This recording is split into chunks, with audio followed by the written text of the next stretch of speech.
Halo bocah-bocah PA GPIB Maranatha Surabaya. Senang sekali ya bisa merayakan Paskah seperti dulu lagi dengan berbagai-bagai lomba yang seru. Nah, pada Jumat Ceria kali ini akan diceritakan tentang Paskah. Tetapi cerita Paskah pada zamannya Musa dan orang Israel yang saat itu masih berada di Mesir. Yuk kita simak ceritanya.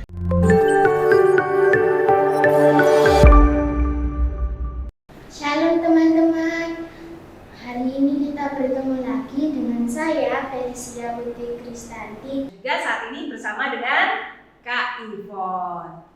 Kali ini kami akan bercerita tentang Musa dan Fir'aun. Mari kita dengarkan ceritanya. Nah, adik-adik, kita mau tahu kan kalau Tuhan Allah itu kembali mengutus Musa dan Harun. Mereka itu kenapa diutus Tuhan? Mereka harus bertemu dengan Firaun. Meskipun Firaun itu berulang kali tidak memberikan izin untuk membawa bangsa Israel atau orang Israel itu keluar dari Mesir. Nah, tahu nggak adik-adik? Akhirnya Firaun itu memberi izin kepada Musa dan juga seluruh bangsa Israel. Di pertemuan kedua antara Musa dan Harun dengan Fir'aun, seperti apa yang diperintahkan Tuhan kepada Musa, Musa pun menyuruh Harun untuk melemparkan tongkatnya dan tongkat itu pun seketika berubah menjadi seekor ular. Tetapi Raja Fir'aun tetap saja tidak mau kalah. Dia memanggil orang-orang pintar atau ahli sihir. Dengan mantra-mantra yang hebat, ahli sihir tersebut melemparkan tongkatnya dan tongkat itu pun seketika berubah menjadi seekor ular. Tetapi tongkat yang dilemparkan oleh Harun tersebut telah menelan semua tongkat-tongkat yang dilemparkan oleh ahli sihir tersebut. Tetapi tetap saja Raja Fir'aun tidak mau memberikan izinnya kepada bangsa Israel untuk pergi. Karena kerasnya hati Firaun, maka Tuhan Allah bertindak dengan memberikan tulah kepada bangsa Mesir. Ada tahu apa tulah itu? Tulah itu seperti kejadian buruk, ya. Apa aja tulahnya? Yang pertama, ya, air sungai Nil menjadi darah. Yang kedua, tulah yang kedua, daerah Mesir itu dipenuhi sama katak banyak banget. Yang ketiga, di seluruh Mesir itu dipenuhi sama nyamuk yang asalnya dari debu. Nah, tulah yang keempat, apa adik-adik? Tanah Mesir dipenuhi lalat pikat, benar sekali. Dan yang kelima, apa? Banyak penyakit sampar yang terjadi pada ternak-ternaknya orang Mesir. Nah, keenam, orang Mesir dan ternaknya kena barah. Yang ketujuh, di Mesir itu ada hujan es, dingin sekali. Yang kedelapan, Tuhan mendatangkan begitu banyak belalang sehingga tanah di Mesir itu ketutup semua sama belalang. Yang kesembilan, itu gelap gulita. Di Mesir itu gelap gulita. Selama berapa hari adik-adik? Selama 3 hari. Dan yang ke-10 ini, tulah yang terakhir, anak sulung Mesir dan ternak orang Mesir itu mati semuanya. Raja Fir'aun sungguh sangat licik. Setiap terjadi tulah yang menimpa Mesir, ia memohon-mohon kepada Musa untuk menghentikan tulah tersebut dan ia berjanji akan memberikan izinnya kepada bangsa Israel untuk pergi. Tetapi setelah tulah tersebut dihentikan, Raja Fir'aun pun kembali berkeras hati dan mengingkari janjinya. Akhirnya banyak kejadian-kejadian buruk yang menimpa Mesir. Adik-adik, tetapi tahu nggak, orang Israel itu sama sekali nggak kena tulah atau apa tadi, kejadian buruk, nggak kena sama sekali. Itu luar biasanya Tuhan, ya. Tuhan Yesus itu Tuhan Allah itu melindungi, menjaga, dan mereka itu tinggal di Goshen waktu itu. Tanah mereka aman, tentram karena siapa? Karena Tuhan, orang-orang Israel dilindungi oleh Tuhan. Nah, adik-adik, setelah ke-10 tulah tersebut, maka Firaun benar-benar memberikan izin kepada orang Israel untuk mempersembahkan korban bakaran. Lagi-lagi Raja Fir'aun yang sangat licik itu berulah lagi. Setelah ia mengizinkan bangsa Israel untuk keluar dari tanah Mesir, seketika Raja Fir'aun pun berubah pikiran. Ia dengan tentara-tentaranya mengejar bangsa Israel.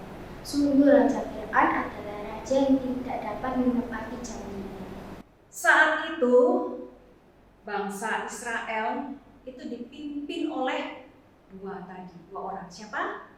Musa dan Harun. Dan mereka tiba di tepi laut Tiberau. Tahu nggak? Bangsa Mesir datang mengejar. Mereka sudah tiba, bangsa Israel, di laut Tiberau. Bingung karena di depan mereka ada laut. Gimana mereka mau menyeberang? Apa yang terjadi adik-adik? Tuhan menyuruh Musa mengangkat tongkatnya. Dan apa yang terjadi pada saat Musa taat? Laut Tiberau itu terbelah menjadi dua. Dan bangsa Israel yang dipimpin oleh Musa berjalan di dalam laut itu. Laut itu kering, tapi sebelah kanan dan sebelah kirinya itu seperti tembok air. Mereka tidak kena sama air. Mereka berjalan terus sampai mereka tiba di tanah seberang. Dan bangsa Mesir menyusul. Dan apa yang terjadi adik-adik? Laut itu tertutup. Dan orang-orang Mesir mati. Dan orang-orang Israel benar-benar telah keluar selamat sampai di tempat tujuan. Teman-teman yang dikasihi Tuhan Yesus, pesan pertama dari cerita ini adalah kita harus menjadi orang yang sabar dan tekun seperti Musa. Meskipun Musa harus berkali-kali menghadapi kelicikan Raja Fir'aun, Musa tetap saja mentaati apa yang diperintahkan Tuhan kepadanya. Dan pada akhirnya Musa berhasil membawa bangsa Israel keluar dari Mesir dengan pertolongan Tuhan. Nah teman-teman, kita harus selalu menjadi orang yang sabar dan tekun dalam segala hal. Dan juga percaya dan taat kepada Tuhan. Karena tepat pada waktunya Tuhan akan melakukan perbuatan yang ajaib. Pesan yang kedua adalah kita jangan meniru seperti Firaun. Ya, siapa adik-adik? Firaun. Karena apa? Dia selalu melanggar janjinya. Nah, orang yang suka melanggar janjinya berarti apa? Itu artinya dia tidak menepati janji. Dia tidak melanggar janjinya itu juga bisa mungkin seperti bohong ya. Karena dia sekarang ngomong A, besok ngomongnya B. Nah, kita nggak boleh seperti Firaun ya. Karena kalau kita sudah berjanji, berarti kita harus menepati. Dan itu artinya kita harus taat ya, T-A-A-T. Dibalik lagi T-A-A-T juga taat. Nah, karena janji itu adalah seperti sesuatu yang harus dibayar, yang harus ditepati. Maka tepatilah janjimu. Begitulah cerita hari ini. Selamat merayakan Paskah, Tuhan Yesus memberkati.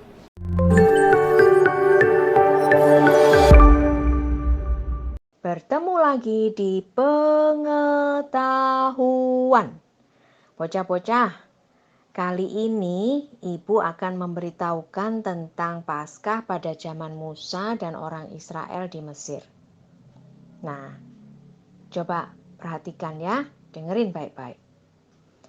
Pada saat orang Israel hendak keluar dari tanah Mesir, tepatnya sebelum tulah ke-10 dilakukan oleh Tuhan, ada beberapa hal yang harus dilakukan orang Israel, yaitu 1. Pada tanggal 10 bulan itu, tiap keluarga harus mempersiapkan seekor anak domba atau anak kambing jantan berumur 1 tahun yang bagus, dan harus dikurung sampai tanggal 14. Lalu pada tanggal 14 itu, anak domba atau anak kambing itu disembelih di waktu senja. Yang kedua, darah sembelihannya diambil sedikit dan dibubuhkan atau dilaburkan pada kedua tiang pintu dan ambang atas rumah-rumah mereka. 3. Daging kambing atau daging domba itu harus dipanggang dan harus dimakan habis malam itu juga dengan sayur pahit dan roti yang tidak beragi. Nah, pada saat itulah mereka sedang merayakan Paskah bagi Tuhan. Jadi bocah-bocah, Paskah zaman itu artinya adalah hari raya mengingat rayakan kebebasan orang Israel yang keluar dari tanah Mesir, dari tanah perbudakan yang mereka alami selama kurang lebih 400 tahun. Wah, makin banyak aja ya pengetahuan kita. So, teruslah mengikuti Jumat Ceria agar makin tahu tentang banyak hal dalam Alkitab.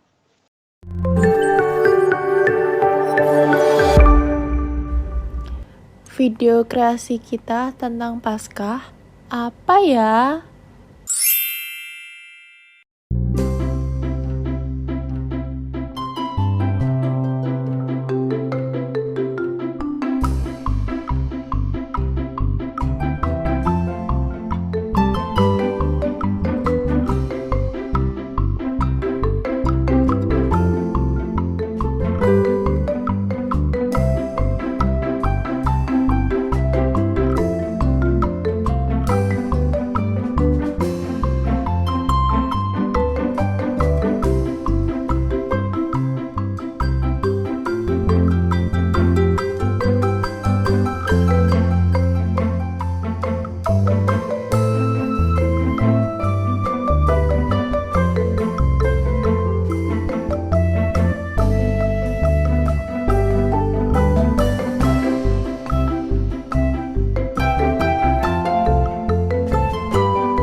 Terima kasih ya untuk video kreasinya.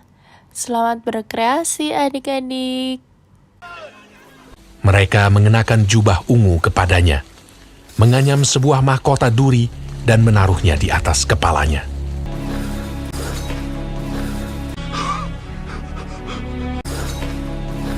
Pada waktu itu, lewat seorang yang bernama Simon orang Kirene yang baru datang dari luar kota. Dan orang itu mereka paksa untuk memikul salib Yesus. Mereka membawa Yesus ke tempat yang bernama Golgota, yang berarti tempat tengkorak. Kemudian mereka menyalibkan dia.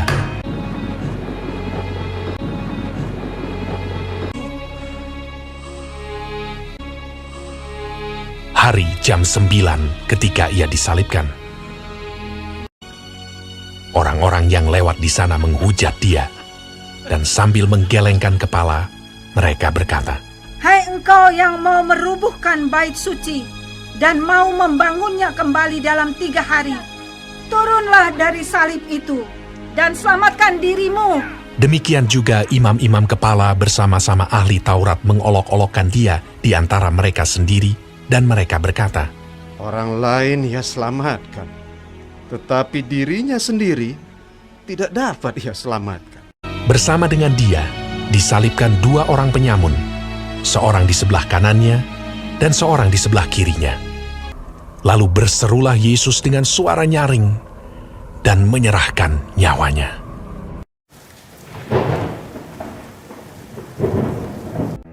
Setelah hari Sabat lewat, menjelang menyingsingnya fajar pada hari pertama minggu itu, pergilah Maria Magdalena dan Maria yang lain menengok kubur itu.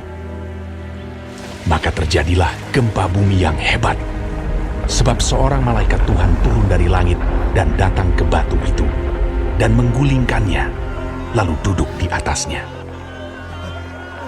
Wajahnya bagaikan kilat, dan pakaiannya putih bagaikan salju.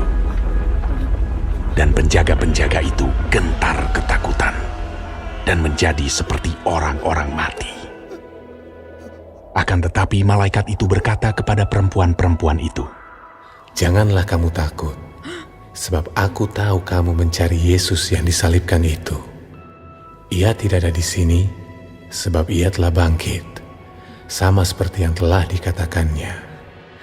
Mari, lihatlah tempat ia berbaring. Dan segeralah pergi dan katakanlah kepada murid-muridnya bahwa ia telah bangkit dari antara orang mati. Ia mendahului kamu ke Galilea. Di sana kamu akan melihat dia." mereka segera pergi dari kubur itu dengan takut dan dengan sukacita yang besar, dan berlari cepat-cepat untuk memberitahukannya kepada murid-murid Yesus. Tiba-tiba Yesus berjumpa dengan mereka dan berkata, "Salam bagimu. Jangan takut. Pergi dan katakanlah kepada saudara-saudaraku, supaya mereka pergi ke Galilea. Dan di sanalah mereka akan melihat aku." Bocah-bocah yang dikasihi Tuhan Yesus, pada kesempatan ini Bu Jemuah mengucapkan selamat Hari Raya Paskah. Pesan Paskah dari Jumat Ceria tahun ini adalah, jadilah anak-anak yang selalu setia dan percaya kepada Tuhan seperti Musa. Dan jika kalian berjanji, belajarlah menepatinya. Bocah-bocah, ditunggu kehadirannya di perayaan Paskah secara offline ya. Sampai bertemu lagi. Tuhan Yesus memberkati.